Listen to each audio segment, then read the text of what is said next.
തൊടുപുഴ മണക്കാട് സ്വദേശി ലിബിൻ ബാംഗ്ലൂരിലാണ് ജോലി ചെയ്തിരുന്നത്. ഇക്കഴിഞ്ഞ ഞായറാഴ്ച ലിബിൻ ബാത്റൂമിൽ വീണ് പരിക്കേറ്റതായി സുഹൃത്തുക്കൾ ലിബിന്റെ കുടുംബാംഗങ്ങളെ വിവരമറിയിച്ചു. തുടർന്ന് കുടുംബാംഗങ്ങൾ ബാംഗ്ലൂരിലെത്തിയപ്പോഴാണ് ലിബിന് പരിക്കേറ്റത് സുഹൃത്തിന്റെ മർദ്ദനത്തിലാണെന്ന് അറിയുന്നത്. പരിക്കേറ്റ ലിബിനെ സുഹൃത്തുക്കൾ ആദ്യം അടുത്തുള്ള ക്ലിനിക്കിലെത്തിച്ചു.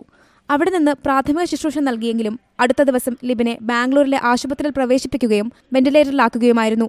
ബാത്റൂമിൽ വീണാൽ സംഭവിക്കുന്ന പരിക്കല്ല ലിബിന്റേതെന്ന് ഡോക്ടർമാർ അറിയിച്ചതായി കുടുംബം പറഞ്ഞു. ഹോസ്പിറ്റലുകാർ എല്ലാവരും ഡൗട്ട് പറഞ്ഞു. നമുക്ക് ഡൗട്ടായി, കാരണം അങ്ങനെയല്ല സംഭവിക്കുന്നത്. നമുക്ക് എല്ലാവർക്കും ഡൗട്ടാണ്. അപ്പോൾ അതുകൊണ്ട് നമ്മൾ കേസുമായിട്ടാണ് കണ്ടിരിക്കുന്നത്. ഞങ്ങളോട് നെക്സ്റ്റ് 2 ഡേയ്സിന് ശേഷം അങ്ങോട്ട് പോലീസ് സ്റ്റേഷനിൽ ചെല്ലാനാണ്. ഹോസ്പിറ്റലുകാർ ഇനിഷ്യേറ്റീവ് എടുത്ത് കംപ്ലയിൻറ്റ് കൊടുത്തിരിക്കുകയാണ്. എന്നിട്ട് അവർ വന്ന് നമ്മുടെ സ്റ്റേറ്റ്മെൻറ്റും കാര്യങ്ങളൊക്കെ എടുത്തു. ഫ്രണ്ട്സിൻ്റെ സ്റ്റേറ്റ്മെൻറ്റ് എടുത്തു.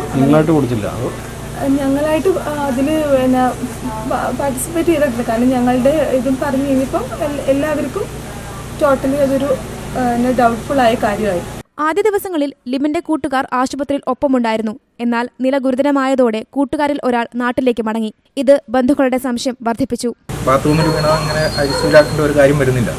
അവർ തോന്നലുണ്ടായിരുന്നു. പിന്നെ അത് കഴിഞ്ഞപ്പോൾ ഡോക്ടർ തന്നെയാണ് നമ്മളോട് പറഞ്ഞത് ഒരു തലയടിച്ച് വീണത് പോലത്തെ ഒരു മുറിവല്ല, തലക്കെട്ട് എന്തോ അടി കിട്ടിയതുപോലത്തെ ഒരു മുറിവാണ് എന്നാണ് പറഞ്ഞത്.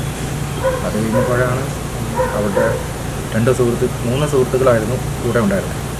ഒരാൾ അവർക്ക് ഇച്ചിരി സീരിയസ് ആണെന്ന് അറിഞ്ഞു കഴിഞ്ഞപ്പോഴത്തേക്ക് അവിടെ നിന്ന് നൈസായിട്ട് മുങ്ങി.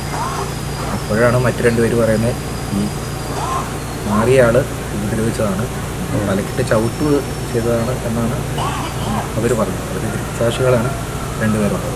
ഒപ്പം താമസിച്ചവരുടെ മർദ്ദനമാണ് ലിബിന്റെ മരണത്തിന് കാരണമെന്നാണ് ബന്ധുക്കളുടെ ആരോപണം. സംഭവത്തിൽ ബംഗളൂരു പോലീസിൽ കുടുംബം പരാതി നൽകിയിട്ടുണ്ട്. അതേസമയം മരണപ്പെട്ട ലിബിന്റെ അവയവങ്ങൾ അമ്മയുടെ ഇഷ്ടപ്രകാരം ദാനം ചെയ്തിരുന്നു. Zee Malayalam news, Idukki. പുതിയ വാർത്തകളും വിശേഷങ്ങളും ഇനി വിരൽ തുമ്പിൽ. എല്ലാ ഡിജിറ്റൽ പ്ലാറ്റ്ഫോമുകളിലും ഇപ്പോൾ സീ മലയാളം ന്യൂസ് ലഭ്യം.